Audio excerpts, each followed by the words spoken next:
masira ye gire masira ye lamuru muso na segin no ye Hata Kamara ye bon Hata Kamara ni masira ka furu daba bangeno de kono o da ko ba ko daba ye lamuru de gire deni donc a sorlo sera de fait donc daba Keita fana a bangena samba kelin ani kɛmɛ segin ni bi segin ni duuru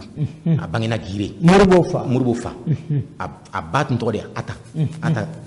Ata Kamara o tun ye Basaga ka de Basaga ye Bagunu dugu de ye n'o b'a fɔ Bagunu bɛ bɛn Bale arrondissement ma Nara mara la donc Hata Kamara o ye Bale Basaga ka de maintenant Daba Keita a bangena ko binya fɔ cogo min san 1985 ani 1885 bon maintenant u y'a don école la a si tun bɛ san 10 na waati la école bu tun bɛ denmisɛnninw ta san 10 de mais u nana laban k'a yɛlɛma ka kɛ san 6 ye bon a y'a ka kalan kun fɔlɔ kɛ bon a kɛlen ka kalan kun fɔlɔ u y'a ta ka taa n'a ye Kayi n'o tɛ a ye kalan kun fɔlɔ daminɛ Suala bon u y'a to Suala de k'a ta ka na n'a ye Kayi o y'a sɔrɔ u ye Farajɛw ye école dɔ dilan yen nɔ ko école des fils de chef donc a nalen yen nɔ a ye kalan kɛ Kayi yen nɔ 1895 bon k'a to yen de sa gouverneur min tun bɛ o y'a sɔrɔ an ka jamana tun tɔgɔ de au Sénégal Niger a tun ma kɛ Sudan ye fɔlɔ bon k'a to yen de min tun ye au Sénégal Niger gouverneur militaire ye William Pointy o y'a ye k'a fɔ mɔgɔ de don a hakili ka di kosɛbɛ et puis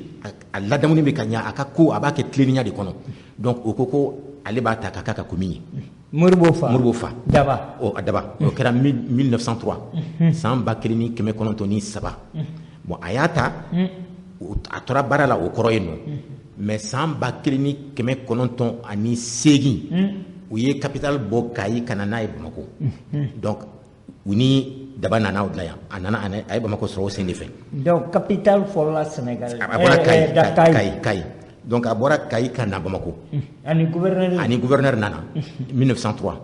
bon a nalen yen nɔ u y'a laloger so dɔ de kɔnɔ Kuluba o y'a sɔrɔ muso fɔlɔ min tun b'a bolo o ye Modibo Keita ninnu ba de Hatuma Kamara donc k'a to Kuluba yen de a den fɔlɔ wolola n'o ye Hawa Keita o de Daba den fɔlɔ ye ka tila ka fɛn wolo yen nɔ Male Kuluba yen nɔ ani a fa tɔgɔma Masira bon 1915 de san 1915 a bɔra Kuluba ka na Bamako a sigiyɔrɔ bɛnna Bamako kura de ma Modibo Keita de kɛra den fɔlɔ ye a bolo min wolola Bamako dugu kɔnɔ a bɔlen Kuluba ka na yɛlɛma Bamako den saba olu bangena Kuluba n'o ye Hawa ye den fɔlɔ ani Male ani Masira bon a nalen Bamako de den fɔlɔ 1915 a nana Bamako kura bon Modibo de kɛra den fɔlɔ ye min wolola Bamako kura donc muso n bɛ se ka fɔ muso 4 de tun bɛ Daba bolo bon a muso fɔlɔ n y'a fɔ cogo min o ye Hata Kamara Hatuma Kamara donc maintenant filanan o tun tɔgɔ ko Yagare Sogo in o de ye Male ani Musa Tati ani Mabintu min bɛ yen sisan nɔ Modibo balimamuso la olu de ba ye Yagare ye mais a den tɔ ninnu a bɛɛ ye Hatuma Kamara den de ye Modibo Keita ba donc denmuso 4 ani dencɛ 7 Daba y'o de sɔrɔ den 11 y'a mɛn bon Modibo tun ye 4nan de ye bon maintenant Modibo Hawa tɛmɛnen Hawa o ye fɔlɔ ye filanan ye Masire ye sabanan ye bon Modibo Masire de nɔrɔna ye Modibo ye y'a mɛn donc n y'a f'i ye cogo min na u ye den 14 de sɔrɔ cɛ 7 ani muso 4 mais dɔw ma bange u ma sijan sɔrɔ donc maintenant Modibo yɛrɛ a donna école la 1925 a wolola 1915 juin kalo san 1915 le 4 juin voilà le 4 juin juin kalo tile 4 donc maintenant a si selen san 10 ma u y'a ladon école la mais yana ka don tubabuw ka école la a ye morikalan de kɛ fɔlɔ bon a donnen tubabuw ka école la a tun bɛ classe min kɔnɔ u mɔgɔ 100 de tun bɛ classe kɔnɔ classe 1 donc k'a fɔ denmisɛnninw cayara école la a ma daminɛ classe 1 kɔnɔ a ma daminɛ bi kabini o tuma donc maintenant a ye kalan kɛ k'a to a ka kalan san 5nan na u ye fɛn kɛ concours kɛ u b'a fɔ ma ko CPI a bɛ fɔ ma ko CPI bon ale n'i ye Mali école ka bɔ Ɲafunke ani Tombouctou la les 71 premiers minnu fɔlɔ mɔgɔ 70 ni kelen minnu ye u bɛɛ danni kɛ Mali Sudan kɔnɔ bon Modibo Keita kɛra 9nan de mɔgɔ 70 ni kelen in na Modibo Keita kɛra 9e de ye la 9e en 71 71 personnes classées Modibo était 9e bon donc au là où y'a bila ka taga école dɔ la n'i ye CP sɔrɔ i bɛ taa école min na u y'a bila ka taa o tun école ni o de tɔgɔ kɛra Terrasson de Fougères mais u tun b'a fɔ ma école supérieure primaire de Bamako o de ye lycée Askia Ɲasan donc a ye san 3 kɛ kalan na yen nɔ donc ka taa 1930 ka taa bila 1933 bon o la ani minnu tun bɛ ɲɔgɔn fɛ yen nɔ n bɛ se k'olu don tɔgɔ f'i ye Tijani Keyita tun b'a la o ye Bamakoka ye Falike Jara ani Mohamed Soumare olu ye Narakaw ye Mamadou Kulibali ani Alassane Touré ani Bouba Maïga olu ye Gawokaw ye Omar Sissoko ani Moustapha Diop ani Pierre Oumar olu ye Kayikaw ye Seydou Bagayogo ani Santigi Sogodogo olu ye Sikasokaw ye Cimogo Kulibali ani Cikura Boire olu ye Segukaw ye Yakuba Santara o ye Sanka ye Jakalija Kulibali o tun ye Djineka ye donc ani ninnu ye ɲɔgɔn sɔrɔ o école min na bi n'a bɛ fɔ ma ko lycée Askia u ye san 3 kɛ kalan na yen nɔ o san 3 in dafalen écoleso ba tun bɛ Dakar u b'a fɔ ma William Ponty u ye concours kɛ o san o san u bɛ concours dɔ kɛ farafinna tilebiyanfan bolofara min bɛ tubabuw ka mara kɔrɔ u bɛ concours kɛ ka mɔgɔw dɔ ta ka taa n'u ye écoleso ba in na Dakar Gorée bon o san en 1933 concours min kɛra Modibo de ye bɛɛ dan Soudan bɛɛ mais n'i ye farafinna bɛɛ ta tilebiyanfan bolofara in farajɛw tun bɛ français tun bɛ yɔrɔ minnu mara la a kɛra 4nan de Modibo bon o san u ye mɔgɔ 91 ani 1 de ta n k'a fɔ mɔgɔ 93 mais o mɔgɔ 93 in na 20 ani 1 olu bɔra Soudan de bɛɛ dan donc Modibo taara a ye kalan kɛ yen nɔ a tilalen kalan na ale ye école karamɔgɔ yɛrɛ ɲini a tilalen kalan na u y'a mité Bamako yan nɔ bon peut-être ni question wɛrɛ bɛ yen nɔ a ye min kɛ a ka école karamɔgɔya kɔnɔ yan'a ka don politique la ni jaabi b'i fɔ la n bɛ se ka question b'i fɛ n bɛ se ka jaabi di. Adama Jara nɔ sara i bɛ misigi dɔɔni k'a la n kɔrɔkɛ ka ji dɔɔni min. K'a fɔ sisan aw tulo bɛ radio fréquence 3 de la jɛmukan min bɛ kɛ a dimanche nɛgɛ ɲɛ 10 ka taa bila 12 n'an ko ma Zakala club n'a bɛ kɛ Bubula fɛ o émission don maa min b'an bolo bi l'intellectuel le journaliste le grand patriote n'o ye Dawuda Tekete an y'ale de wele a ka kuma Mali cɛba kan n'o ye Modibo Keita a n'a ye minnu kɛ aw b'a bɛɛ mɛn kelen kelen fo ka émission ban sisan ne kɔrɔ Dawuda Tekete i kelen ka nin kalan ninnu bɛɛ fɔ u ko Modibo ye école karamɔgɔya kɛ Mamadou Konate la ko Mamadou Konate yɛrɛ de tun y'a ka directeur fɔlɔ ye o hukumu kɔnɔ o bannen k'a kɛra député i bɛ se k'o fɔ an ye fo ka na se présidentya ma a ye présidentya sɔrɔ cogo min. N'Ala sɔnna donc effectivement Modibo tilalen kalan na William Ponty o kɛra san 1936 1936 major de sa promotion. Oui a ye bɛɛ dan. Avec 14 oui a ye moyenne min sɔrɔ o bɛ n bolo yan nɔ 14,87 exactement bon maintenant a tilalen kalan na a ko komi ale de ye bɛɛ dan William Ponty o san na 1936 mais n b'a fɛ ka min fɔ bon n t'o fɔ parce que n ye maliyɛn ye dɛ n y'o fɔ k'a da misaliw dɔw de kan an ka jamanadenw n'an seginna an yɛrɛ ma k'an yɛrɛ dɔn ka an ka danbe n'an ka hɔrɔnya k'an ka baara bɛɛ sinsin o de kan a ma daminɛ an bɛ kɛ misali ye diɲɛ bolo walahi mun na parce que 1915 1915 Modibo wolo san yɛrɛ fɛn Mamadou Konate ale tun bɛ William Ponty ale de fana ye bɛɛ dan a bɔ san Mamadou Konate kelen fatura le 11 mai 1956 major sa promotion à William Ponty Mamadou Konate école karamɔgɔ de tun don major sa promotion donc ni Modibo fana kɛra o ye o bɛ min yira k'a fɔ n'an y'an yɛrɛ dɔn ka wariko de bɔ an ka ko la k'a kɛ an k'a kɛ Ala ɲɛsiranya ni mɔgɔw ka danbe n'u ka hɔrɔnya kosɔn ka tilennenya dɔ ta an bɛ kɛ misali ye diɲɛ bolo walahi parce que m'a fait un go Modibo y'a kɛ san min u ye mɔgɔ 90 ani 3 d'État farajaw farafina Afrique de l'Ouest la mais mugan ni kelen o bɔra Mali la Soudan ya Modibo de fana kɛra olu premier bɛɛ ka premier ye William Pointé u bɔ san Mali bɛɛ o don a bɛ wele Soudan Mali bɛ ali u bɔtɔ William Pointé école la ale de bɛɛ da ɲɛ fana a ko mun na ale sera k'o kɛ alors que ale tun kɛra duurunan de Afrique de l'Ouest bɛɛ la mais u bɔ san a kɛra premier a ko parce que a tato a fa kama Daba Keita ko kama Modibo i ye bɛɛ dans Soudan i tato filɛ nin ye yen nɔ i jija i mana kɛ bɔla don min u k'a fɔ e ye bɛɛ dans ladamu sira la ani kalan sira la o de fana kɛra o a ye c'est à dire que u yɛrɛ b'a fɔ la a fɛnw bɛ n ka livre kɔnɔ ani minnu ye kalan kɛ dɔw ye Dahomeyw ye dɔw bɛ Niger c'est à dire français tun ye jamana min ma Afrique de l'Ouest olu bɛɛ tun bɛ yen u bɛɛ da bɛnna na ko Modibo ɲɔgɔn tun t'u la ko ni Modibo tun bɛ tɛmɛ dɔrɔn i b'a ye k'a fɔ a bɛ bɛɛ ɲɛ sama quoi ko parce que a ka jan a ka bon et puis a tun tɛ don manamanako la donc a nalen a ye baara daminɛ Bamako yan fɔlɔ o y'a sɔrɔ mɔgɔ min tun y'a ka karamɔgɔ ye k'a to lycée Askia in na Terrason de Fougère na o tun ye Mamadou Kanate tun b'o la Mamadou Kanate ye Modibo la kalan école la oui a ka maître de ye Mamadou Kanate ye Mamadou Kanate y'a la kalan k'a ta 1930 ka taa bila 1933 k'a to o école primaire supérieure de Bamako la yɔrɔ min bɛ wele sa lycée Askia Mohamed o y'a sɔrɔ Mamadou Kanate tun ye école karamɔgɔ de ye yen nɔ y'a ye donc maintenant ala nana kɛ a nalen tugun a nana sɔrɔ Mamadou Kanate o bɛ yan donc ka Mamadou Kanate to yan nɔ a n'o commencera ka ko kɛ ɲɔgɔn fɛ a wagati la farajaw ka école karamɔgɔ ani farafin ta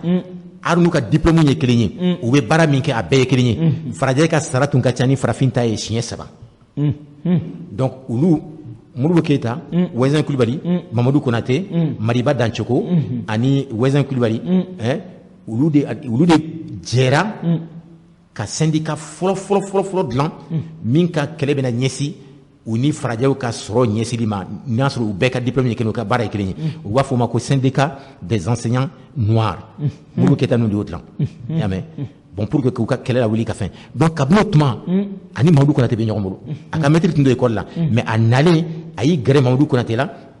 pour k'u ka baara kɛ min b'a to farafinw bɛna hakili sɔrɔ ka segin u yɛrɛ ma ka wulikajɔ kɛ k'u ka yɛrɛma hɔrɔnya segin u ma ani Mamadou Konate y'o baara kɛ ɲɔgɔn fɛ donc maintenant u ye ɲɔgɔn sɔrɔ o syndicat kɔnɔ mais yanni u ka ɲɔgɔn sɔrɔ o syndicat kɔnɔ u tun ye tɔn dɔ sigi n'u b'a fɔ ma association o association fɔlɔ o tun ye art et lettres Modibo Keita de y'o dilan 1937 san kelen a nalen a y'o dilan maintenant o association bɔlen ani Mamadou Konate ye ɲɔgɔn sɔrɔ association min fana kɔnɔ u b'a fɔ ko le foyer du Soudan bon o association in Mambi Sidibé de tun y'o dilan ni Kati lycée tɔgɔ dalen b'o la sisan nɔ bon o association in kɔnɔ Modibo Anpateba tun b'a la Assane Seye tun b'a la Ousmane El Madani Touré tun b'a la Lazare Coulibaly tun b'a la Mamadou Konate ni Modibo Keita olu bɛɛ tun b'o o tɔnba in kɔnɔ bon o bɔlen u ye association filanan dɔ fana dilan ko l'association des amis du rassemblement populaire bon olu association tun ka baara ye mɔgɔ minnu ye kalan kɛ farajɛw ka écoleso la ka hakilina d'u ma min b'a to u bɛ taa an danbe n'an ka hɔrɔnya sira kan ka wulikajɔ kɛ min b'a to an ka hɔrɔnya bɛ segin an ma donc o bɔlen ɲɛnamina o nana don syndicat la syndicat min dilanna n y'o f'i ye fɔlɔ o ye école karamɔgɔ ka syndicat ye Mariba Dancogo Mamadou Konate Wezin Coulibaly Modibo Keita olu de ye o syndicat in dilan bon o syndicat filanan min fana dilanna o ye minnu bɛ baara la bankiw ani commerciw olu ka syndicat bon après musow fana y'u ka syndicat dilan donc o bɛɛ ye mun yira c'est à dire kɛlɛ bolo yɛlɛmana a bɔra mugu ni kisɛ la kana don hakili kɛlɛ la n'o ye politique sira ye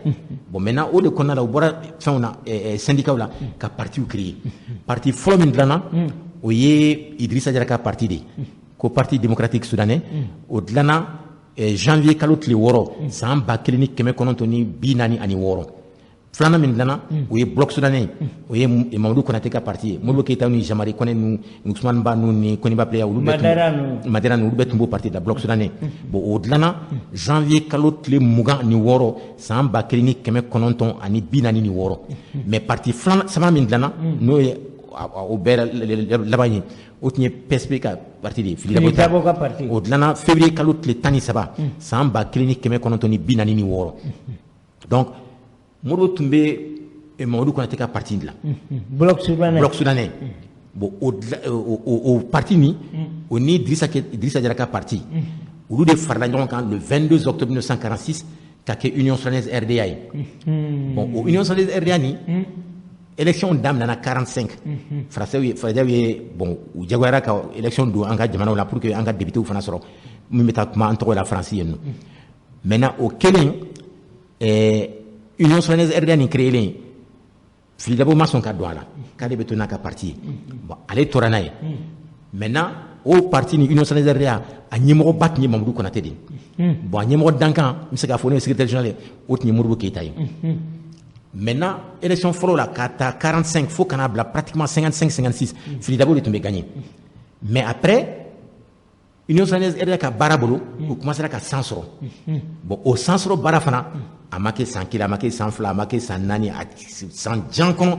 baaraw kɛra mɔgɔ min ka wulikajɔ bonyana n'a bɛɛ ye o baara la Union Soudanaise RDA ka san sɔrɔ baara la o ye Modibo Keyita de parce que ka taa san 1947 ka taa bila san 1950 la donc san 4 n k'a fɔ 5 47 48 49 50 n k'a fɔ san 4 a y'i ban a ka sara la Modibo Keyita a tun tɛ sara a jɛra ka sara ko ka disponibilité ta pour que ka don jamana kɔnɔ ka taa kumana jamanadenw fɛ min b'a to u bɛna hakilina sɔrɔ u k'u yɛrɛ u ka wulikajɔ kɛ k'u ka yɛrɛma hɔrɔnya segin u yɛrɛ ma san 4 a jɛra ka sara kɔ a papier bɛ n ka livre kɔnɔ gouverneur ye min signé k'a fɔ u ye disponibilité d'a ma san 4 donc a ka Modibo ka baara de kosɔn Union Soudanaise RDA commencera ka jɛnsɛn jamana bɛɛ kɔnɔ bon ala nana kɛ 1956 Mamadu Konate banna donc Modibo Keyita ale kɛra a ɲɛmɔgɔba ye mais a ma sɔn k'a fɔ u k'a fɔ a ma président du parti parce que a k'ale t'a fɛ ka Mamadu Konate ka place ta hali Mamadu Konate ni min ka kan a b'o o danbe o ka hɔrɔnya a b'a to a bolo donc ale continue ni secrétaire général y'a ye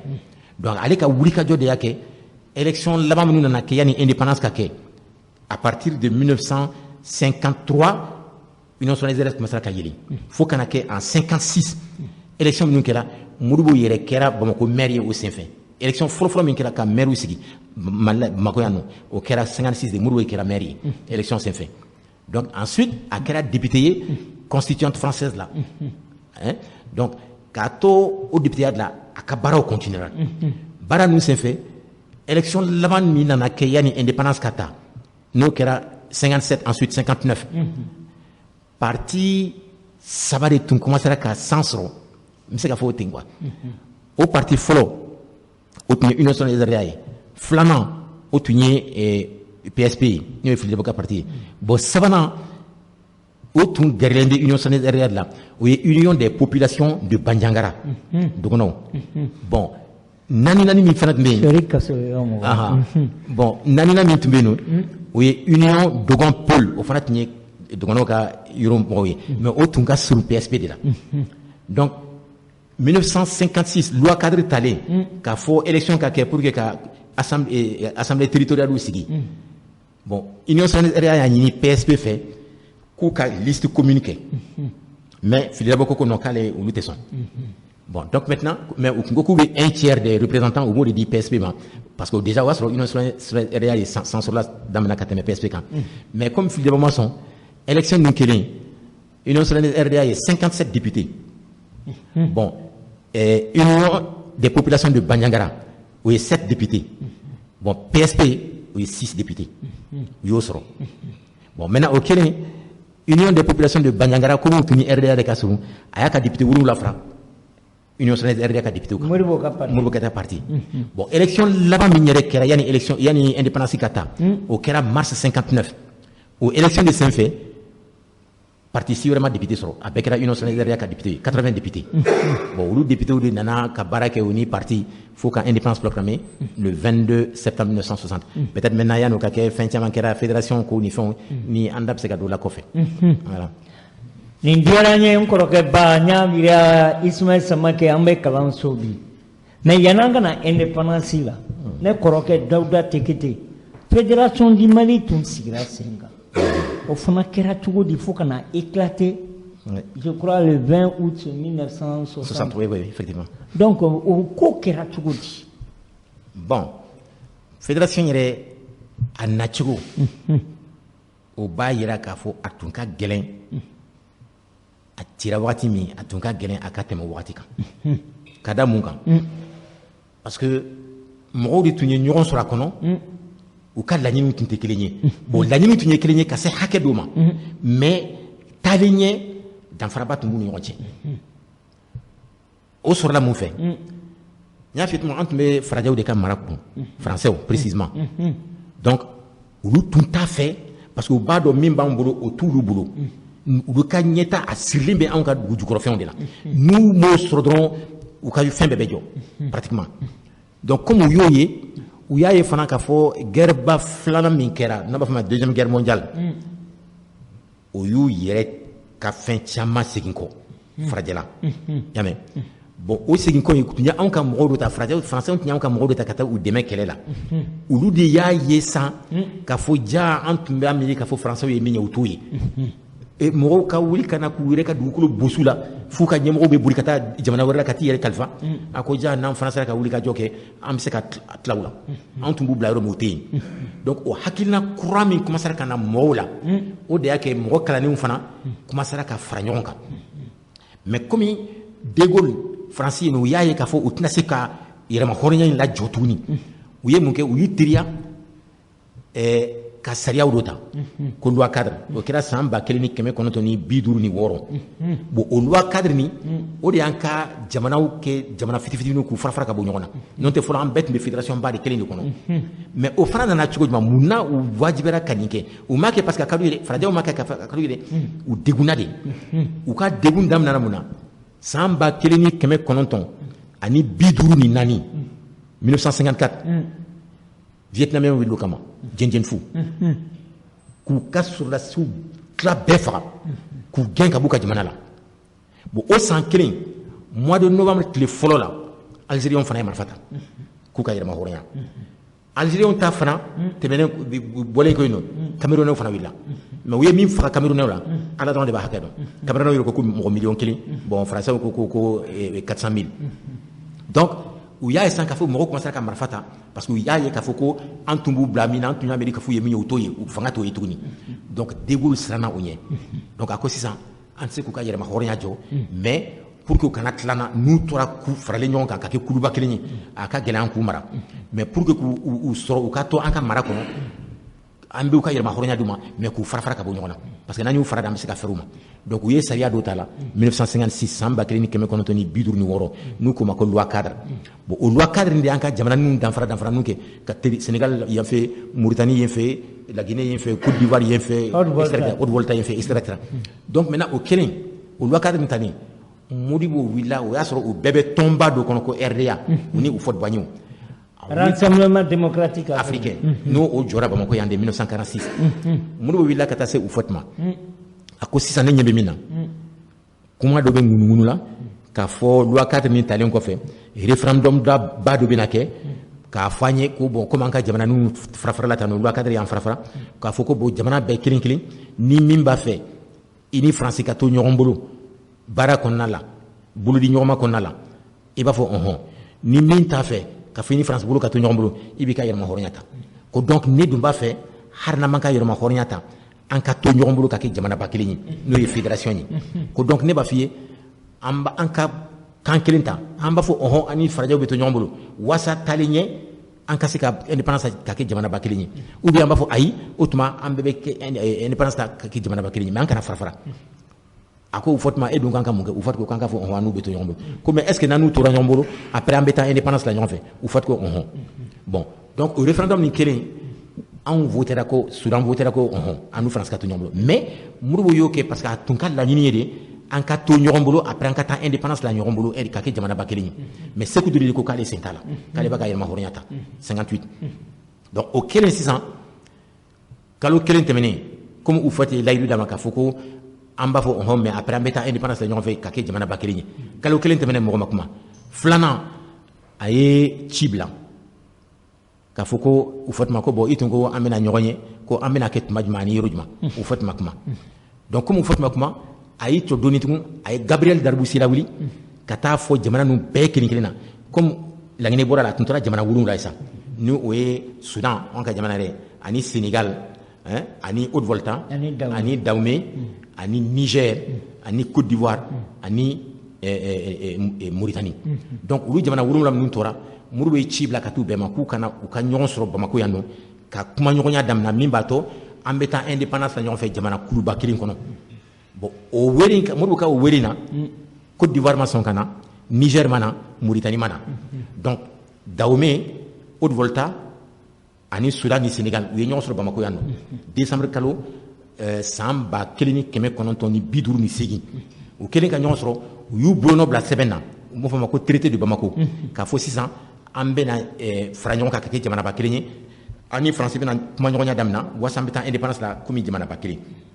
donc comme u bɛnn'o la Bamako yan nɔ n'o kɛra traité ye k'u ka taa ɲɔgɔn sɔrɔ Dakar ka mafilɛ u bɛnna min na Bamako yan nɔ u b'o waleya cogo min ko komi Dakar de tun ye faaba ye donc u taara yen nɔ u bɛnna la u ye assemblée ko fɛn sigi ka constitution ta ka assemblée sigi ka gouvernement sigi ka parti politique fédéral sigi ko maintenant bɛɛ ka t'i ka jamana la ka taa ɲɛfɔ i ka jamanadenw ye ni aw ka assemblée bɛ se ka ratifier cogo min u seginnen ka n'u ka jamana la u fɔti wulila ka taa se Haute-Volta ni Dahomey ma k'u sen bɔ a la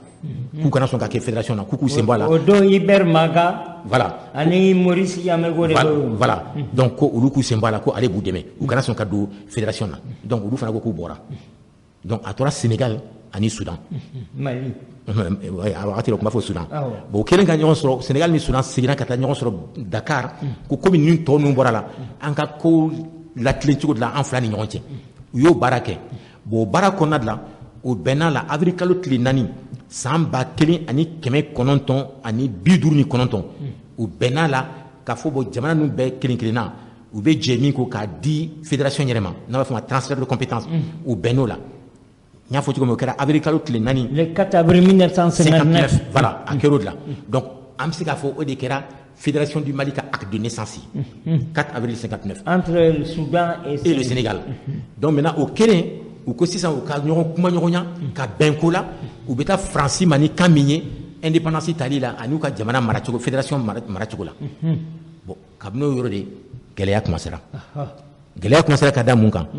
Modibo Keyita n'a jɛɲɔgɔnw n'olu tun bɛ Soudan n'olu ye Soudanɛw ye olu ko bon ko komi an ko an bɛ an ka indépendance de ɲini an k'a fɔ ɲinan san bɛɛ 1960 indépendance nin ka d'an ma parce que o fana u ni Faransi ka négociation daminɛna le 4 avril encore même cette fois-ci 1960 donc yanni u ka ɲɔgɔn yew la u bɛnna k'a fɔ u ka taa min fɔ Faransi ye o bɛn laɲini kɔnɔna de la Soudanɛw ko ka indépendance ta 1960 alors Senghor ko non ko ka 25 ans de kɔnɔ ka san 25 de kɔnɔ yani indépendance ka kuma ka fɔ bon maintenant Modibo ka wuli ka jɔ a n'u ka kuma lasanulen kosɔn Waldo Ndiaye ani Mamadou Dia olu y'u fara ka bɔ Senghor la ka na fara Modibo ni Soudanɛw kan ko donc indépendance ka taa 1960 donc o négociation de kɔnɔna la finalement comme u taara n'o kan de indépendance taara le 20 juin 1960 juin kalo tile 20 san 1960 fédération ye indépendance ta mais n y'a fɔ cogo min laɲiniw tun tɛ kelen ye kabini indépendance ta tuma la a date la o yera kaban maintenant indépendance talen il fallait que u ka bɛn ko la a ko fɔlɔ ye mun ye min bɛ fédération ka hukumu kɔnɔ o ka kan ka gérer cogo jumɛn o ka kan ka labɛn cogo jumɛn a baara kan ka kɛ cogo jumɛn a fɔlɔ ni mankan fɔlɔ wulila o kɛra Dakar port ye alors Sénégalais ko comme sisan u y'u ka indépendance ta ko Dakar port o y'a sɔrɔ Dakar port tun bɛ jɔ tuma min jamana 8 min tun bɛ farafinna tilebiyanfan bolofara la olu bɛɛ de ka wari farala ɲɔgɔn kan ka Dakar port nin dilan port min filɛ Dakar olu de ka wari olu de kɛra ka dilan donc u bɛɛ ka sɔrɔ tun ye kelen ye a la a nafa la bon Sénégalais ko komi u ye indépendance ta ko sisan u ka tɔw ta tigɛ kaba la a Modibo ko non tant que an ma port ni statut changé k'a yɛlɛma k'a fɔ sisan a tɛ Afrique de l'Ouest bɛɛ ta la mais fédération de ta dɔn ko tant qu'an m'o kɛ k'a sɔrɔ o ma yɛlɛma an tɛ se k'a fɔ an bɛ tɔw tigɛ a la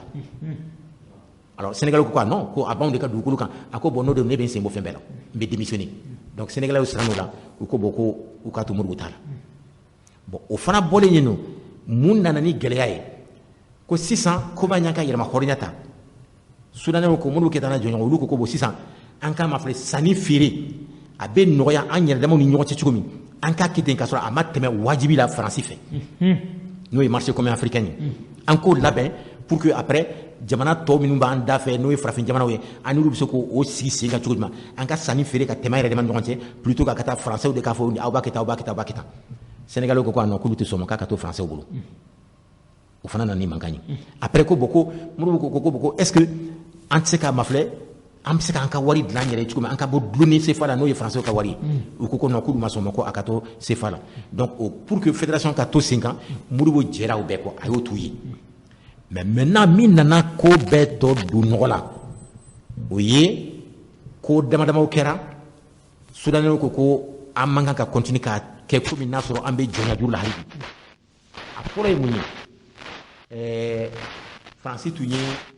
mugujugu fili bombatini fili Sahara Modibo y'o condamné o digira Sénégalais la ni faransi la a filanan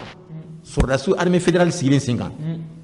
ko ka armée ɲɛmɔgɔ chef d'état-major général ɲini o y'a sɔrɔ jalatigiba fila de tun bɛ yen nɔ Ablaye Soumaré ani Amadou Fall u fila bɛɛ tun ye colonel de mais Ablaye Soumaré de mɛnna coloneliya la ka tɛmɛ Amadou Fall kan bon Modibo ko bon comme u fila de don ko mais min mɛnna jala in na ka tɛmɛ min kan an b'a di o de ma o ye sɔrɔdasiw ka sariya yɛrɛ an kana fɔ an bɛ sɔrɔdasiw fana gérer comme an bɛ administration civile gérer cogo min Sénégalais ko non ko olu b'a fɛ ka di Amadou Fall de ma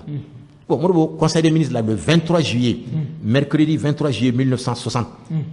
juillet kalo tile 23 san 1960 ministre ka conseil kɛra u ka ɲɔgɔnye kɛra o sen de fɛ Modibo ye problème posé ko bon a bɛ tan aw dun ko cogo di sariya ko tan de sariya ko tan de a ko tan de donc aw dun ko mun bon bɛɛ ko finalement o y'a sɔrɔ Mamadou Dia tun bɛ yen bɛɛ ko donc ni sariya ye min fɔ de bɛ kɛ a bɛ di Ablaye Soumaré ma donc u ye décret dilan il fallait que a wagati la pour que décret ka se ka lawaleya fo Ablaye Soumaré mais Mamadou Dia n'o tun ye Modibo ka dankan ye gouvernement ɲɛmɔgɔya la k'u fila bɛɛ k'a signé alors finalement Mamadou Dia y'i ban ka signé bon Modibo y'a signé ko sisan donc o y'a annoncé k'a fɔ Ablaye Soumaré de kɛra chef d'état-major général ye k'a ta o don juillet kalo tile 23 san 1960 fo ka taa bila août kalo tile 19 san 1960 la Mamadou Dia y'i ban kana conseil la a k'ale tɛna tugun a y'a boycotté donc Modibo ye mɔgɔ lajɛ ko bon ko komi Mamadou Dia tɛna pour que décret dun ka waleya il fallait que ne n'ale de k'a signé aw dun ko cogo min ministre ko mais n'a ma sɔn an ka to yen e b'a signé a puis a bɛ appliqué donc Modibo y'o de kɛ o décret min signé u taara fɔ radio Mali la parce que comme a tun tɔgɔ ye fédération tun tɔgɔ Mali radio min tun bɛ Dakar u tun b'a fɔ ma radio Mali de donc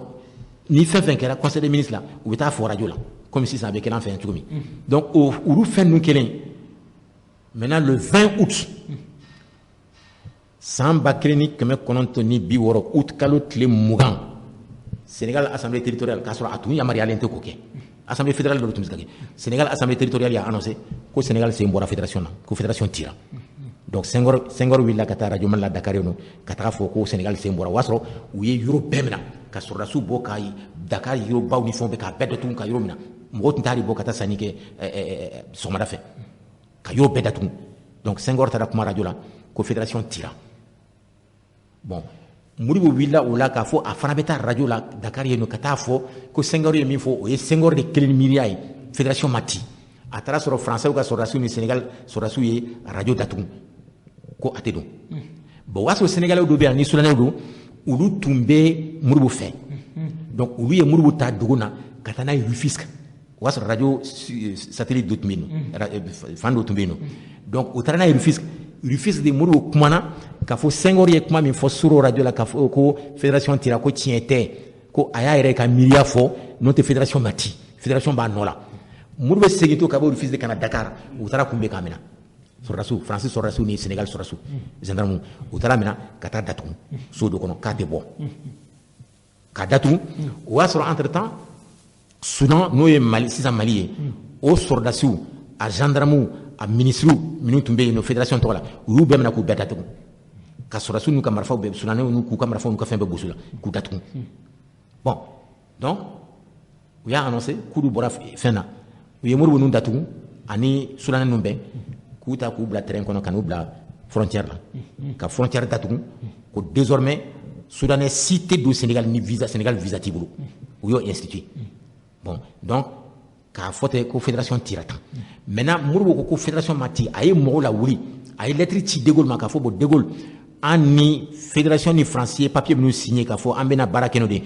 tɔw n'o de ye fédération ma ci kana Sénégal ka indépendance reconnue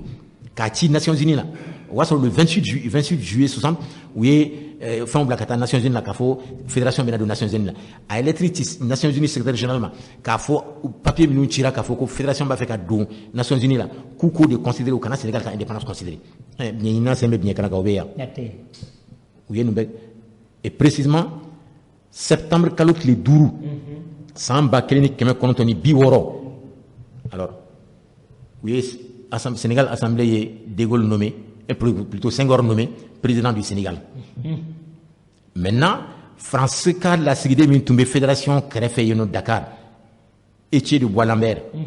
o fana y'a ka lettre de créance ta le 11 septembre 1960,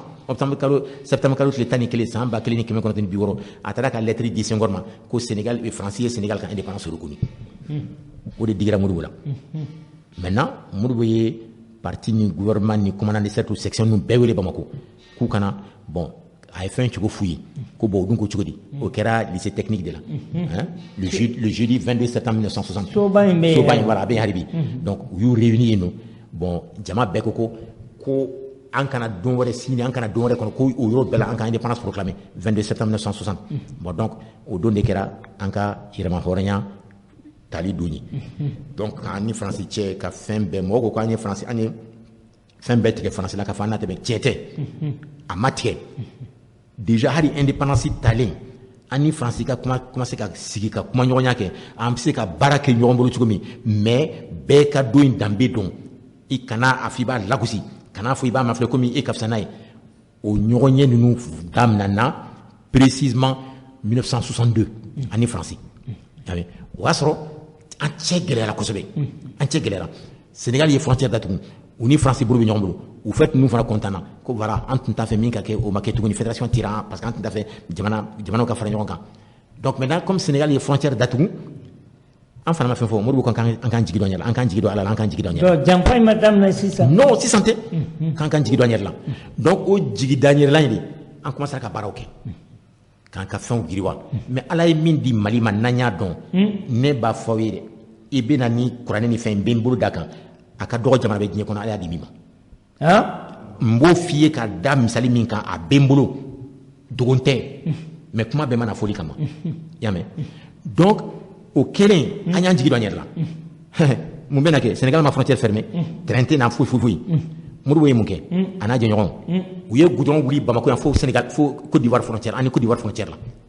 ka camion 300 grand camion remorque belebelew 10 tonnes ni 13 tonnes ka 300 san a taara se Houphouët ma ka kuma Houphouët ko wayi ko a bɛ Dakar port bila Abidjan port bila ka disposition na donc o de la u ye goudron bɔ Bamako goudron bɛ bɔ yan ka taa fo ani Côte d'Ivoire frontière la o jɔra Modibo tile de la o pont fɛn fɛn b'a sɔrɔ a bɛɛ kɛra Modibo tile de la donc o de tun b'an ka minɛnw ta minnu bɛ taa kɔfɛ ka taa feere ka taa n'a ye nɔ an mago bɛ minnu na n'o t'an bolo ka t'o ta Abidjan port la ka na o kɛlen Sénégalais ka port jɔra net parce que port bɛ Sénégal sigiɲɔgɔnya jamana ninnu bɛɛ bolo fo Mali dɔrɔn donc Sénégal port jɔra net u ka usine minnu bɛ yen n'a tun bɛ finiw ni fɛnw dilan a kɔɔri fanba bɛɛ tun bɛ bɔ Mali de la usine ninnu tun bɛ u bɛ tulu min mun fari la a karité fanba bɛɛ tun bɛ bɔ yan de an fana y'an ka yɔrɔ komi k'u y'a datugu an y'a datugu mais mun bɛ na kɛ ka taa septembre kalo san 1962 la septembre 62 ka taa bila février 63 la Senghor ye mission 3 de wuli ka se Modibo ma k'a deli ko frontière ka dayɛlɛ ale min y'a datugu ka tila ka ci bila ka taga Sékou Touré ma Houphouët-Boigny Kwame Nkrumah Gamal Abdel Nasser Nehru Tito de Yougoslavie k'u ka Modibo deli a ka frontière dayɛlɛ oui Modibo ko ale ma datugu ko haruna bɛ yɛlɛ ale kelen t'a décidé ale ye jamana ɲɛmɔgɔ de ye mɔgɔ kɔrɔ tɛ k'a fɔ jamana ye ale de ta ye ko fo jamanadenw de ka sigi k'a fɔ n'an bɛ frontière dayɛlɛ a bɛ dayɛlɛ kan jumɛn kan donc o ɲɔgɔnye de kɛra jamanadenw bɛnna la k'a fɔ bon ko an ka dayɛlɛ nin kan kan o de kɛra février 63 u ye visa wuli ko visa tɛ an ni Sénégal ni n'o tɛ fɔlɔ Sénégal maliyɛn soudanais tun tɛ don Sénégal ni visa t'i bolo o mois de février la u ye visa wuli ka tila ka train bila sira kan n'o tɛ u tun degunna u tun ni bɛna tigɛ e ma ye hali u ye c'est là où on embarque comme John Foro Sénégal katema beka Sénégal ah o den kama kan jigida nyere kan ala ye min dama mba fo mbin kali ala la fe min ka boni nyere ni ah kali min ka boni nyere nanya jigida nyere la mbin kali ala la dafa jamana nu bebe na fe nyina mbure yano kada munkan mbo fo kada munkan 1961 samba clinique keme kononto ni bi woro ni kili jago tumbe mali ni farafin jamana minche mali de tumbe fin feru makatema ambe fin min sama en 61 la balance commerciale du Mali était excédentaire avec tous les pays africains avec lesquels il commerçait alors qu'on n'avait pas de port on n'a pas de port kada muru yesra min do jamana koro au bara de yake au 1961 Côte d'Ivoire nana tonne battant de sang malo en feyano a fofa kasegen 10 000 tonnes de riz Côte d'Ivoire nano sanyan une heure minute mbamlo kurikuru o tumbe 10 000 tonnes d'huile tonnes battant tout à tout là mais baworo ko fe jamana o tumbe na sang tellement ton kanyimu c'est pas bon savon min tumbabolo kurikuru savon ni tum banana ni banabila médecin ba sebeki ka sanki ko na igulu ko na abi furake olu bebe mimbi wallahi olu bebe mimbi donc nanya jabo nyere la parce que français ou lié faire beke ni beka tunu wasa anka to dilenu la mo ko teni fara fo pardon mo ko teni fara fo entre les indépendances statut 1960 am mago be feminu na no e tulu safne sukaro o femzenu do mago be nyani mini ni tnya sigi keme entre be bi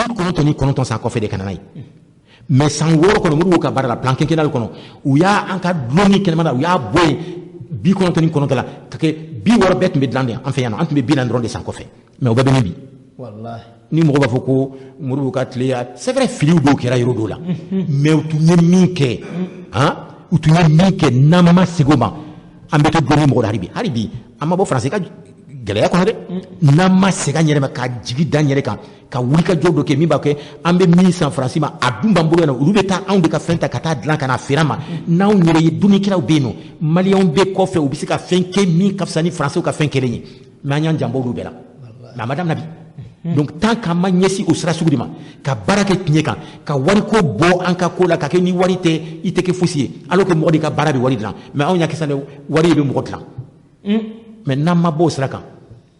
ambe fen fen ni ma fo sabatini ni nyeta la ma fa tekere mais avec geleya donc au-delà le 1er juillet 1962 mais franc malien créera absolument parce que franc malien imam nyata fait vraiment franc malien to mabulu mami hein wati na franc malien to mabulu anya avion tani segini san avion tani segini to mali bolo air mali bolo avion tani segini 18 avions a buribaga bet ni malien de faraje kele tinta buribaga la yame ensuite train locomotive train kunguro mugani duru de tumbambolo wagon keme saba mu 300 wagons et 25 locomotives framalien tumbambolo watimi framalien tumbambolo watimi ani sradlan sera min tumbe ambulo ambe indépendance da gudon tumbe anga sera min ga dugu kono nawla ani dugu ni nyonche 370 km keme saba ani biulo la mais en sera plan quinquennal kono la ka bo kilomètre keme saba ni biulo la ka ke kilomètre ba kene ani keme woro sera min boyan kata mopti adana muru wotle la ka boyan kata Côte d'Ivoire fonti la adana muru wotle la effectivement mais au français ka soro tulima parce que baratu be kala ni hakina minyi amba fuma ko échange compensé échange compensé munyi par exemple quand tu vas faire fin sans rusuma amba fuma bon am mago ba ko ni avion na aw bi se ka kelin fera majulla o ba fu bon am se ka fera ma ni singola an kan warla bon amba fuma bon aw fana mago be muna ambulu o ba fo kori tiga cho et situlu an fana ba fuma bon an fana ka au fin nous ani misigolo ni misisogo ni fon an fana ba fuma au temps clé aw ka warila an ba fera o manina donc fallait tout beketendi yame mais francia ye ani anda fe jamana ni mu ka fu muru commencer ka sansoro usine bi saba ani fla de tumbambulo ya usine de 32 et ensuite en plus Kalanso il y avait école suba fefena école normale supérieure école nationale d'administration école nationale des ingénieurs IPR de Katibougou école de médecine a bejo ramuru botle la ni framalien ni yame nimpe hein donc uyo de ye senkɔrɔ jugu minnu tun bɛ jamana kɔnɔ ni dɔw yɛrɛ tun bɛ Modibo Keyita kɛrɛfɛ farajɛw commencera ka na dafɛ jamana na ko aw bɛna min kɛ sisan nɔ n'i y'a ye Modibo bɛ sera ka nin bɛɛ kɛ u bɛ kɔɔri ni tiga ni sɔ ni situlu minnu feere la o de b'a to u bɛ taa ɲɛ tan nɔ an bɛna min kɛ komi u b'o sɔrɔ sɛnɛkɛlaw de bolo aw bɛ taa fɔ sɛnɛkɛlaw ye ko u ka jamana gouvernement b'a sa u ma min na anw b'a sɔngɔ ɲɔgɔn 5 d'u ma u kana feere gouvernement ma tuguni marché noir donc u donna sɛnɛkɛlaw kan n'o hakilina ye sɛnɛkɛlaw fana finalement u commencera u tun bɛ se ka min feere gouvernement u t'o feere tugun u b'a fɔ an b'a bɛɛ di marché noir la u bɛ taga dafɛ jamana ninnu na marché noir la o de y'a kɛ dɛsɛ nana gouvernement commencera ka dɛsɛ donc maintenant il fallait que n'o de don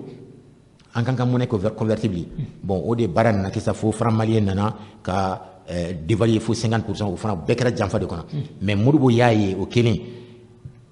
coup d'état tɔ tora tile 10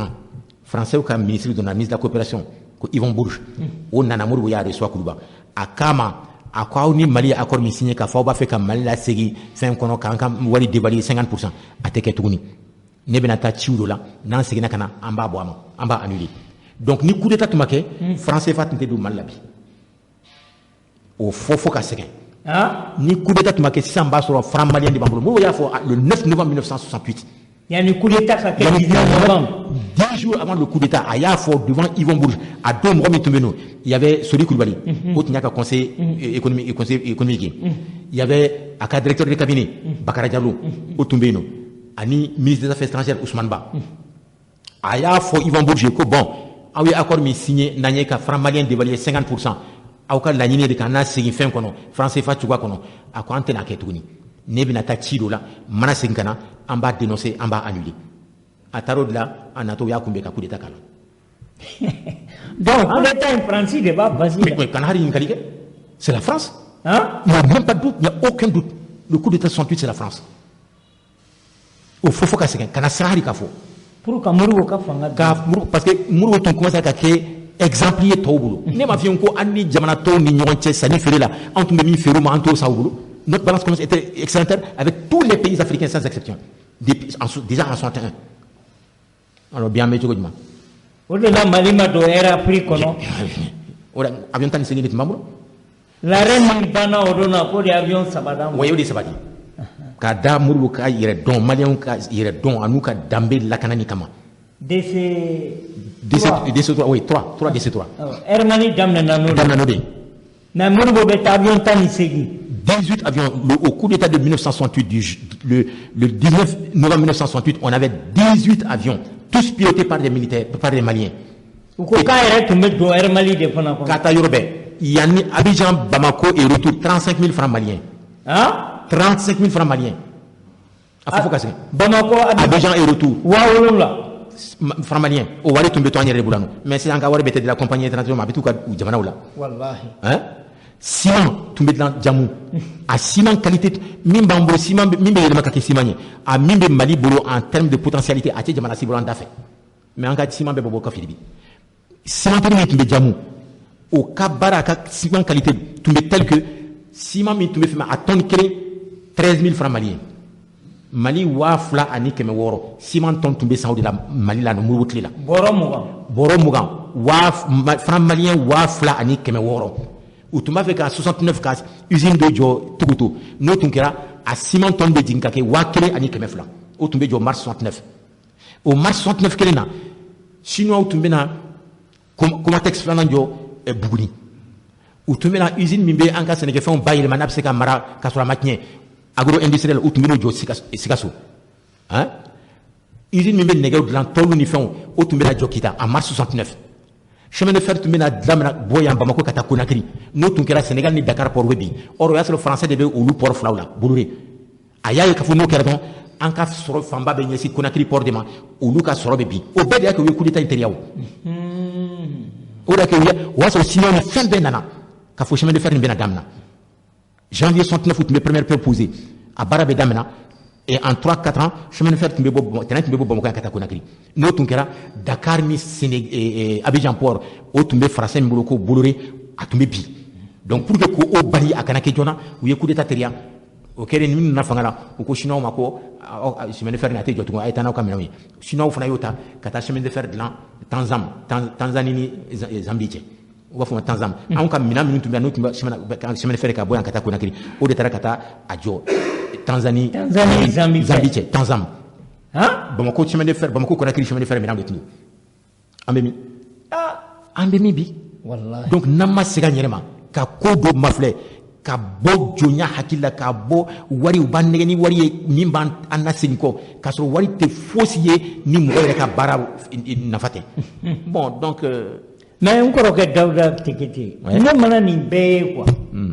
m'a ye Modibo sara fɛn yera bolo m'a fa yɛrɛ ye ko fɛn yera bolo parce que n taara u ka du kɔnɔ a bɛ siɲɛ 3 bɔ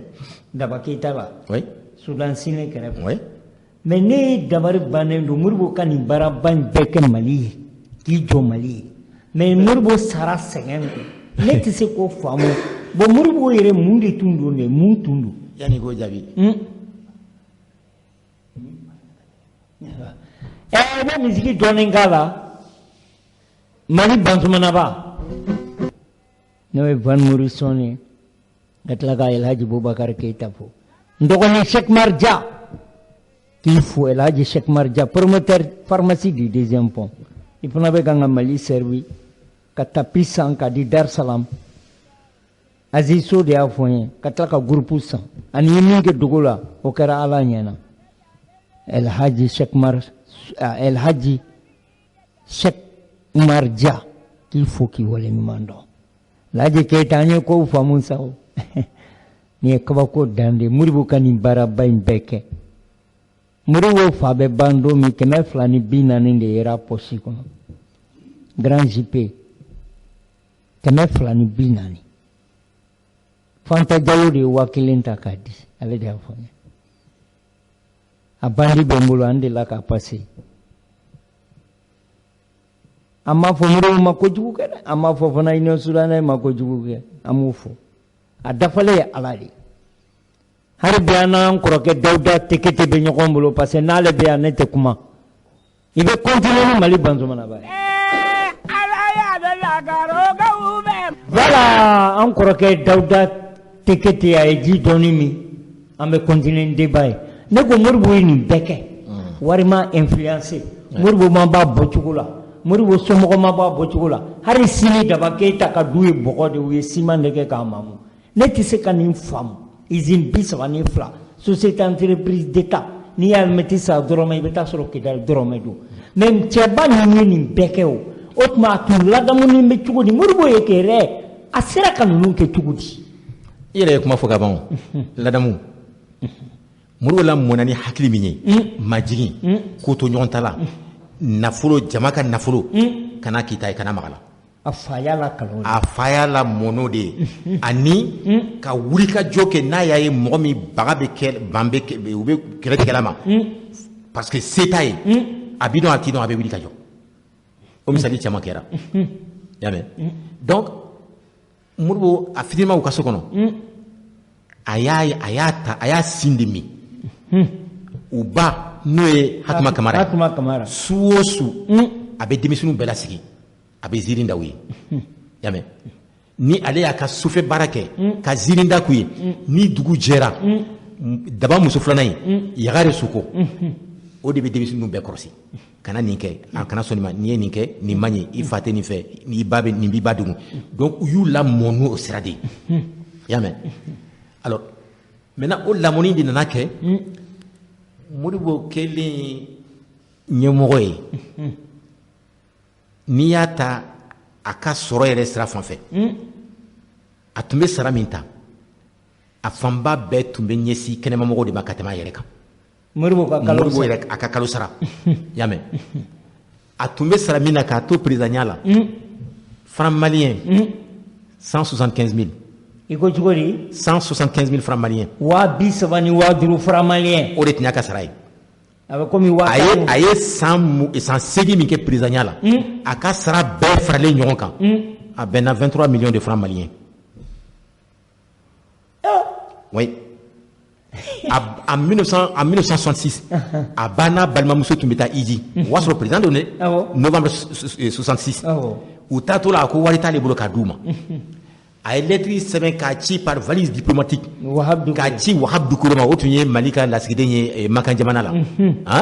ko o ka Mali wari 10,200 k'o juru don ale la mais a k'a di a ba ma ni kalo sara a b'a sara ye Modibo y'o kɛ o an bɛ mun fɔ o mɔgɔ sugu ma so kelen a tun t'a tɔgɔ la 1954 san 1954 a sera ka dugutigi sɔnni Moribabugu in fana a ye foro dɔ sɔrɔ yen o foro ninnu a y'i jija k'i nɛgɛsɛ ka fɛnw jɔ so dɔw jɔ mais o so ninnu jɔlen a so n'a fenêtre a daw n'a fenêtre olu batan dilanni tun t'a bolo a ye lettre ci Métal Soudan directeur ma ko n'a sɔrɔ a to o degun o ka batan ninnu don juru don a la u ka bɛn a sara cogo la kalo kalo a bɛ se ka min sara a b'o kɛ a y'o sara daminɛ dɔrɔn a ma hali kalo 2 bɔ coup d'état kɛra la coup d'état kɛlen a la ko minnu b'a ka foro la Moribabugu oui a y'a a ta juru de la ka u kala Métal Soudan oui Métal Soudan na maintenant k'a to kaso la a san fɔlɔ lettre tɛ s'a ma a tɛ lettre ci mɔgɔ ma u y'a coup d'état kɛra don min yɛrɛ u taara n'a ye Kati camp de la et puis Kati camp sɔrɔdasi camp kɔnɔ tɛ dɛ u b'a fɔ ma champ de tir soni minnu bɛ yen n'u bɛ marifati degi mɔgɔw la u taara ni ministre de la défense ni bila yen de Madi Jakite y'a mɛn donc u ye tile 10 ɲɔgɔn kɛ yen nɔ après u y'u ta ka bɔ yen ka taa n'u ye Kayi gendarmerie la u y'a bɔ Kayi gendarmerie la tuma min u taara n'a ye Kidal u taara bila so dɔ kɔnɔ 7 mètres carrés lit min tun b'a bolo n'a b'i la kan u ye lit min dilan ça faisait 1,60 m à janya alors que Modibo janya c'est 1,98 m a ka san fɔlɔ filaw la sur 24 heures il avait autorisation ka bɔ 2 heures de temps seulement kɛnɛma n ta tɔ bɛ a datuguni bɛ so kɔnɔ bougie de a somɔgɔw de tun bɛ bougie ci a ma a b'o minɛ ka se ka baara kɛ n'a ye so kɔnɔ Kidali yen nɔ o fɔ a tun bɛ so min kɔnɔ kaso bon in na a photo bɛ n ka livre yɛrɛ kɔnɔ y'a ye donc a y'i to de la u nana waatinin sera u ye gɛlɛya yoba dɔɔni ka commencer ka lettre don ani mɔgɔw cɛ bon o lettre ninnu cili de sa a ye dɔ ci Métal Soudan directeur ma k'a fɔ a ye ko bon ko ale ma ɲinɛ a kɔ dɛ ko mais kabini ale minɛna u y'a ka sara bɛɛ tigɛ dɔrɔmɛ a tun tɛ d'a ma wari t'a bolo Mali kɔnɔ wari t'a bolo Mali kɔ kan a ko mais u nana f'a ye ko comme a tun kɛra ministre ye Faransi k'an to Faransi ka mara kɔnɔ secrétaire d'État à la France d'outre-mer ko Français commencera ka a ka pension sara ko donc a y'a fɔ a somɔgɔw ye ko ni o wari fɔlɔ min binna u k'a ta ka taa cɛ in ka wari sara Métal Soudan directeur ka wari sara a y'o lettre ci Métal Soudan directeur ma a ko k'ale ma ni mɔgɔ ɲɔ ye ko mɔgɔ min bɛ tan i bɛ gɛlɛya la i tɛ miiri fɛn wɛrɛ la ko juru min i y'a ta hɔrɔnya kɔnɔ ko fo o de ka sara fɔlɔ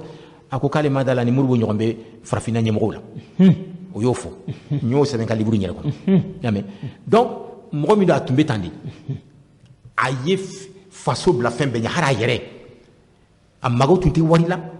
n'a ye ale tun ta ye dɔrɔn faso bɛ se ka taa ɲɛ cogo min a kan ka fɛn fɛn kɛ hali ni a b'i ban yɛrɛ la a b'o kɛ pour que faso ka se ka taa ɲɛ o de y'a kɛ a sera ka nin baara nin bɛɛ kɛ o san 8 kɔnɔ n'i y'a ta kalanso ta fanfɛ par exemple n bɛ se k'o fana kɛ misali dɔ ye ekɔliso fɔlɔ min jɔra anw fɛ yan nɔ farajɛw fɛ o jɔra san 1981 a jɔra Kita de fɔlɔ bon ka taa o la 1881 ka taa bila 1960 la n'i tun ye denmisɛnnin min bɛ taa si sera kalan ma ekɔlidenw ma n'i tun y'i sigi kulu 100 o wagati jan in bɛɛ kɔnɔ 7 dɔrɔn de tun bɛ taa kalanso la kalan na mais olu nalen an ye indépendance ta san 6 kɔnɔ u y'a bɔ 7 la ka kɛ 29 ye 29% de taux de scolarisation en 68 en tun b'o de la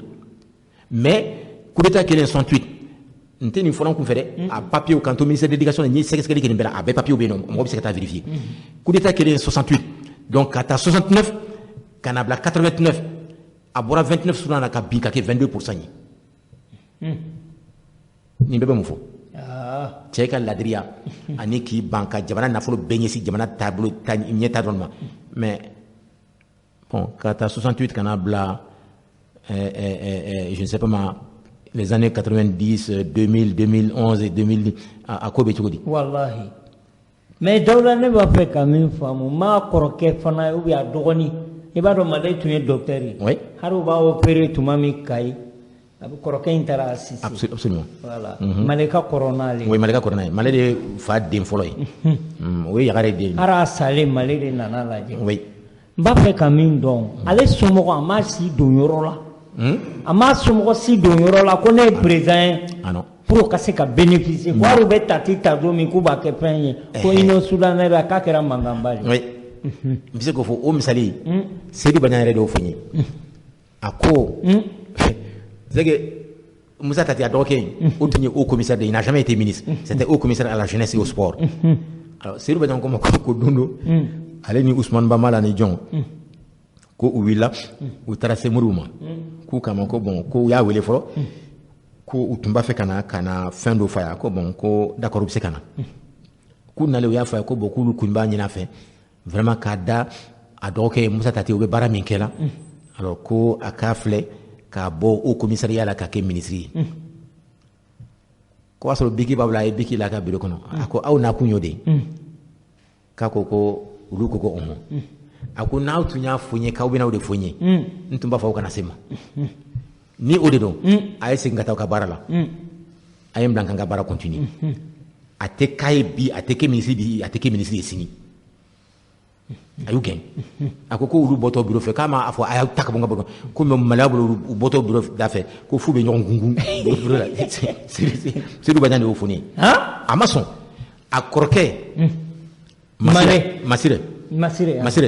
Masire tun ye poste directeur en Afrique de l'Ouest poste min bɛ Afrique de l'Ouest bɛ o directeur général adjoint de tun ye Masire ye yan'a fɔ a dɔgɔnin kana président ya la oui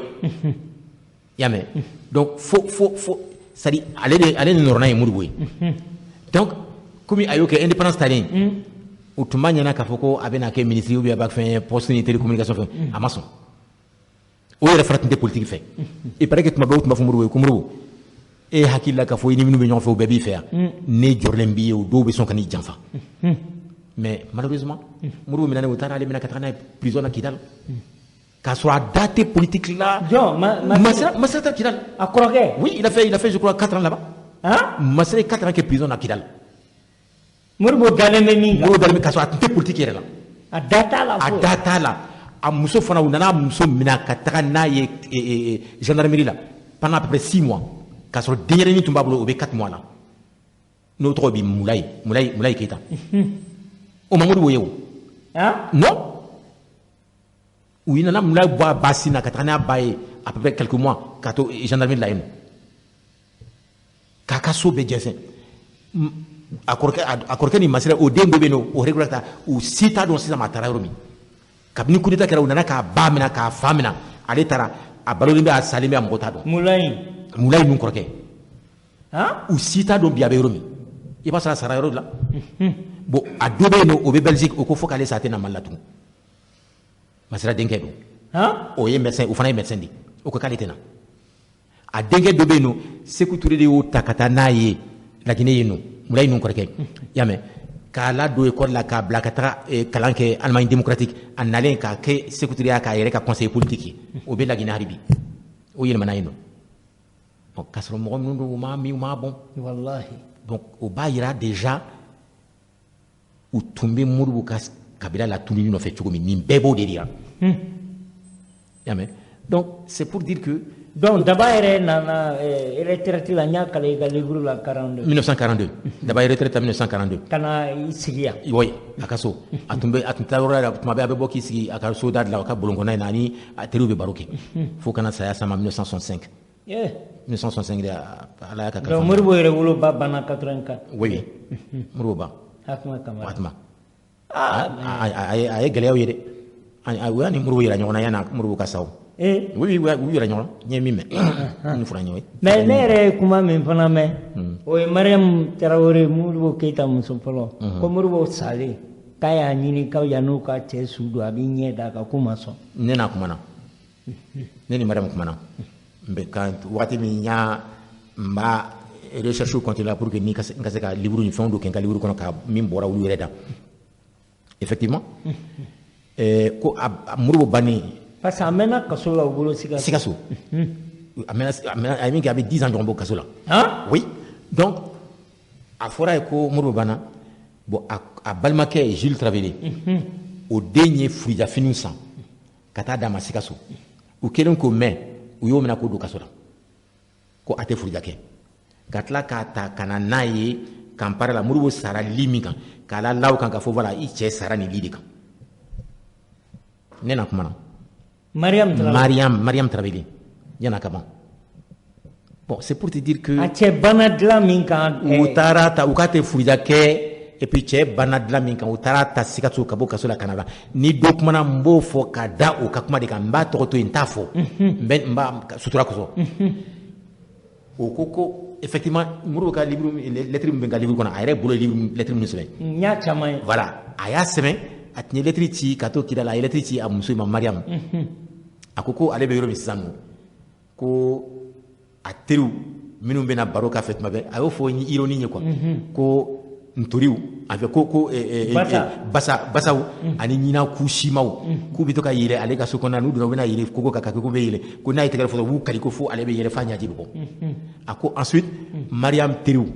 ko Mariam teriw ye minnu ye a y'a sɛbɛn entre parenthèses Karapo donc Mariam il paraît k'a tun bɛ siran Tori ɲɛ kojugu dɔw ko ma ko u y'o de dɔn a la don dɔw u taara bɔrɔ fan Tori la ka datugu a la ka Tori ninnu bɔn a kan Sikaso Mariam o kɛra la bon nin bɛɛ bɛ mun ye juguya kojugu mais o bɛ mun ɲɛ mɔgɔ ye bi an bɛ min minnu ye k'o bɛ min ne m'u kun kɔrɔta ni kojugu ye mais an y'a ye u caman laban kɛra cogo min bɛɛ sara cɛncɛn bon en tout cas hein? Donc c'est pour dire que tout simplement n'an b'a fɛ Ala ka nɔgɔya dɔ nata ɲɛ an ka juguya in dabila juguya ɲɔgɔn juguya nkalon kan an ka dabila ne kɔni y'a ye mɔgɔ mɔgɔ n'i y'i sigi ɲɔgɔn juguya nkalon kan a bɛ laban ka segin i yɛrɛ de ma a bɛ segin ma mais n kɔrɔkɛ Dawuda wagati bɛ kan ka to 10 minutes o ko Modibo ye sira min ta bon ni n ko sira min Union Soudanaise RDA socialisme de don mais est-ce que o nafa tun bɛ jamana kan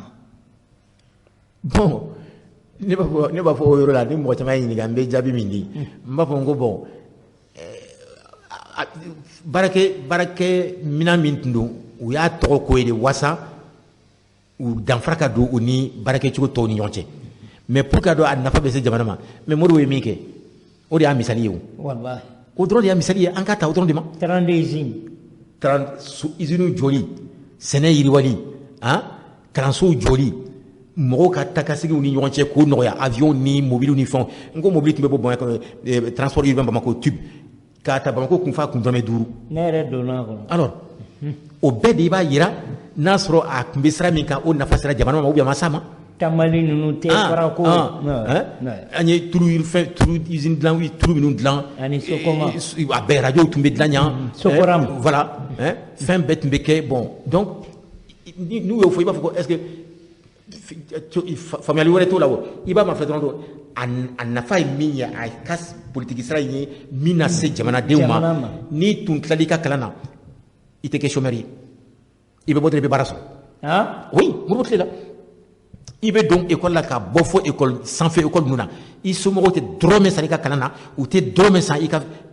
fourniture la donc e ye école min kɛ i somɔgɔ ma biki san dɔrɔmɛ kelen dɔrɔmɛ kelen fo k'an ta farajɛ jamana la dɔrɔmɛ kelen a ma sara n ye a ma sara somɔgɔw ma sara k'a fɔ ko n ka kalan fo n'a kɛra o bɛ bidɔni min san ye ka ji k'a kɔnɔ n'i bɛ taa école la pour que n ka to k'a min a banna ani saki min bɛ d'i ma ni bɛ n ka minɛn bila n'o tɛ fourniture cahier bic ardoise crayon a bɛɛ tun bɛ di fu Modibo tile la dɔrɔmɛ kelen somɔgɔw tun t'a bɔ a bɔ u den ka kalan na mais bi a bɛ cogo di ni école wuli bɛna se fo somɔgɔw bɛ hami alors donc o bɛɛ de b'a yira k'a fɔ u b'a fɔ ma socialisme Modibo ka tile est ce que a tun ka ɲɛ est ce que a tun ma ɲɛ mais nin de y'a misaliw ye o a ye min kɛ jamanadenw ye ale ka san 8 kɔnɔ fanga la o de tun y'a ka socialisme nin tɔgɔ ye o donc o bɛɛ de b'a yira k'a fɔ effectivement o de tun ye sira ye an ka nafa bɛ min na ka tɛmɛ sira minnu nana ale kɔfɛ o dɔrɔn de don donc n'u ye ɲininkali kɛ dɔrɔn i bɛ jaabi kɛ n'o de a banna livre tun bɛ d'i ma fu cahier bɛ d'i ma fu biki bɛ d'i ma jamana bɛ nin bɛɛ san n'i banana i bɛ furakɛ n'i tilala kalan na dɔrɔn directement i bɛ baara sɔrɔ fu b'a fɔ yɛrɛ yanni ka tila kalan na i bɛna tila kalan na san min u bɛ sɛbɛn dɔ d'i ma i b'a signer k'a fɔ ko n'i tilala kalan na i bɛ baara kɛ faso ye i tɛ taa baara kɛ yɔrɔ wɛrɛ mais bi mɔgɔ dama jumɛn b'a ɲini ka baara kɛ faso ye n'u t'a sɔrɔ la. ne kɔrɔkɛ Dawuda yan'an ka tila émission na hakili jiginna ko dɔ la en 1936, je crois que c'est le 1er avril,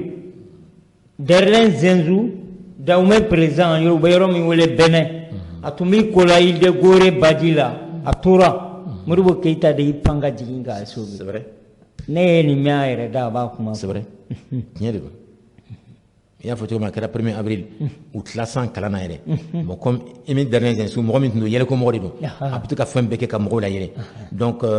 6 h du matin, ou Taranyon sur le Korodidala, allez, il faut dire qu'on a qu'à nager. Bon, effectivement, tu m'as tout dit qu'on a coulé la haine de ma haine de mes. Moi, si moi, comme Baro, ko yele ko modo. Bête, tu m'as dit qu'à Fabé, yele ko fond de Kela. Mourou de Adon, qu'à Fabé, n'a tout dit qu'on a. A il faut dire qu'on a catalabo.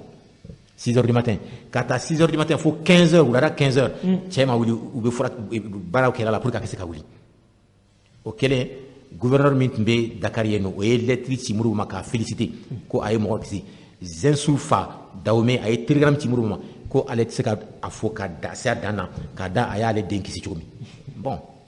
mais ngoro Dawda ne ba fe ka do murbo tum felembe atun ko kadi maw ya Afrique kono na yi joyoro bebe graka oui o tunye muni kono ronje ya ni tinye parce que la ka me Mohamed V roi Hassan II fa yana kasa ayi roi Hassan II Mohamed V aye Oura Hassan de Taka Kalfa Moudibo. Oui. Oui. Ani Sekou Touré là. Oui. Hassan de Foka Mourbo Mnakasola. Hassan de Tma Mourbo de mon père. Ah. Attentat Thomas Tma de mon père. Et puis numéro tout dans Maroc. Attentat hôtel là. Hassan de Palais Minkona at Mourbo logé mi. Mourbo na délégation bet mbekeni. Ah. Au sommet de Galibou kono Mourbo secrétaire particulier de l'OFOI. Hein? Donc au bébé mounira ni itlene de ingania kani I jelen ite baraken galonka I mana ke fin ke la ba ke ni ala nya sranya de ala be dawla dima mais Amadou Djigron de la ka fa ala mahina la ko lui santange commune bena ko nyininga ko ba fa empressé ndo kan ci ko lu ba do ma doro me du wode lo ma se ka jiji o ma se utise parce que Juju la wuli français en 1973 sans baklen qui me connaît bi wuli ça va ou Juju la wuli kana ko be murbo jiji ou tara kidal kata murbo sege sege yenu ou segene kana o yafo so rasuye ko naw ka obe ni jiji a donyere jugement be banro mo ba ta kata la siki kuluba yo fo so rasu yo o da ka murbo ma jiji non to atumbu kono donc comme nous les gars au sana o ma jiji faut ça na sama donc o kera tentative kera de tentative kera en 73 à témoin oui Koubena Jiji, oui, Jiji la wuli français kanaya ko katra muru sege kiri akiri benatike ulu tare kidal kata soroene ka sege ka nyika ka fonfo u segina kana ko sora soma ko na ko beni Jiji atseka mena kele moi be bando ngiro mo ba ta kata la sigi kuruba kam no kero ma Jiji tu non te ka fo tunta fe ka je kalondo de utumba fe u ya nyini re me u desra de u ma chugo de sora la mais muru sigira fangala fo ka bankoro ke ne maye murbo daba de ni so injo murbo ka brigi dengelen dala mais munde la murbo ami profiter fanga fe kana ka fa ka sulti ou bien ka war shunge ka da fa fa tinte son d'abord murbo tinta ke me fa tinte son il paraît que fa ko fo ka lesa mo be a den fen be jamana nafolo sira barawla nu ye drome kelenta ka aso tate kana brigi jona ka ka sokono ama yafuyi d'abord yo fo afa murbo kita fa yo fa dewni ko fo kale sa alma fa salen ko fede mais ko tan kali baloni be ni mo hara na le sara ni mo ye faso nafolo do ta kana biki kelen jona e ka ke ali ka sola ama ya fiye o da ke so imitam horonya bete mo kan wallahi do amache ah non amache mo ngunya fi ngul da mundido mo be fembe keni kan da muni yo hein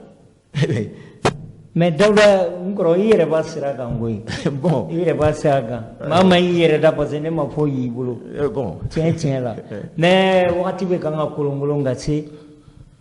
mais Mbappé ka min fiye sisa ni be ko fe fanga kula min be bi dirigé par un jeune patriote Noé Hassimi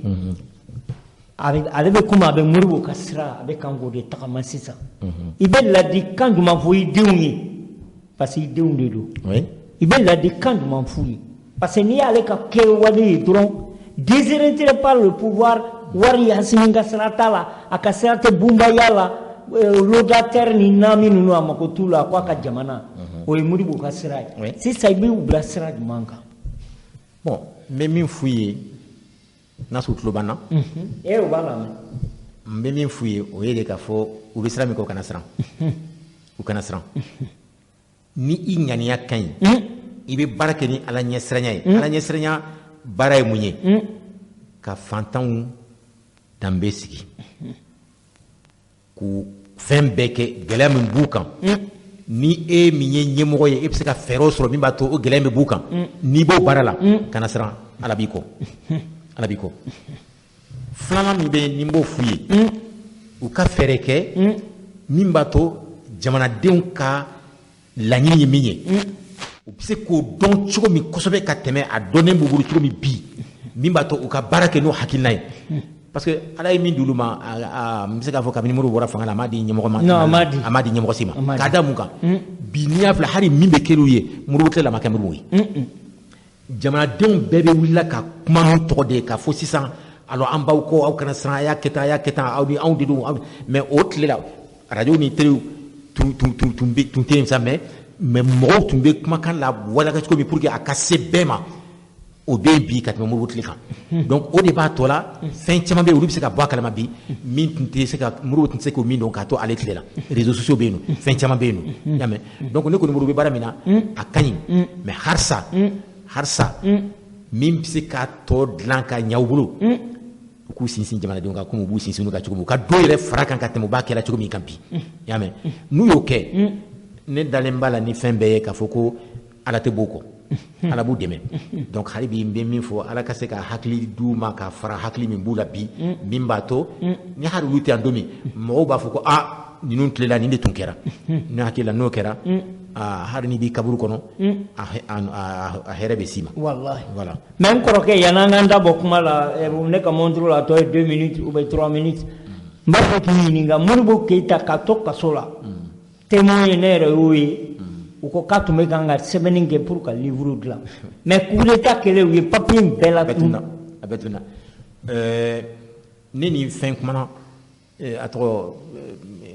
min tun b'a kɔlɔsila Kampala la yen nɔ Sunkalo ni Sunkalo kumana Amadu Jikɔrɔni Bara a ye hali Modibo sacogo a y'o kumaw dɔw fɔ n ye bon et puis après a ko a salen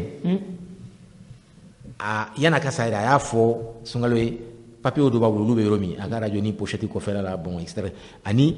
a ko sukaro carton m'a fɔ paquet de sukaro carton sukaro bɛ bɔ carton min kɔnɔ 20 o de tun falen bɛ a cahier bɛɛ tun ye cahier de 200 pages de a bɛɛ falen tun b'o de la Modibo ka sɛbɛnniw k'a bila o kɔnɔ ani biki a ye sɛbɛnni kɛ ni biki min ye ale tun ka école karamɔgɔya a ye sɛbɛnni kɛ biki min ye hali n'a banna a t'a fili a y'u bɛɛ siri ɲɔgɔn na olu tun lalen bɛ carton ninnu kan a ko c'était des centaines de bics a y'a bɛɛ siri k'u kɛ groupe k'u siri u sigilen bɛ tun bɛ yen ani carton ninnu Sunkalo min tun b'a garder Kampala la ale de ye nin f'i ye mais a kɔni ko coup d'état banna ale a taara di yɔrɔ dɔw ma bon an ta kana se o bɛɛ ma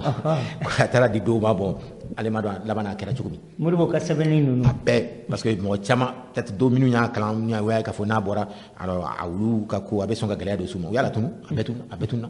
Usman ye bi bon wagati kɔni sera ka ban n kɔrɔkɛ kuma min b'i bolo ani foli min b'i bolo bi kɔngɔ tun b'an na an fara tewu kalon caman dara Modibo la an b'a dɔn caman tɛ tiɲɛ bi an y'a dɔn k'a fɔ cɛba dɔ tun bɛ Mali kɔnɔ a nana a y'a ka jamana servi président ka sigi jamana kunna 30,000 ni 50,000 francs maliens a bɛ komi 17,000 ɲɔgɔn CFA tiɲɛ la hali n'o ma kɛ jamanaden ɲuman ye o b'a ka jamana fɛ ka Modibo somɔgɔw bɛɛ fo yan k'u ye cɛba min di Mali ma k'u kana nimisa il y a des hommes et des femmes Sidiki ani Sekasi Babi ka taa bila mɔgɔ la Sam Samabali ninnu ka taa bila mɔgɔ la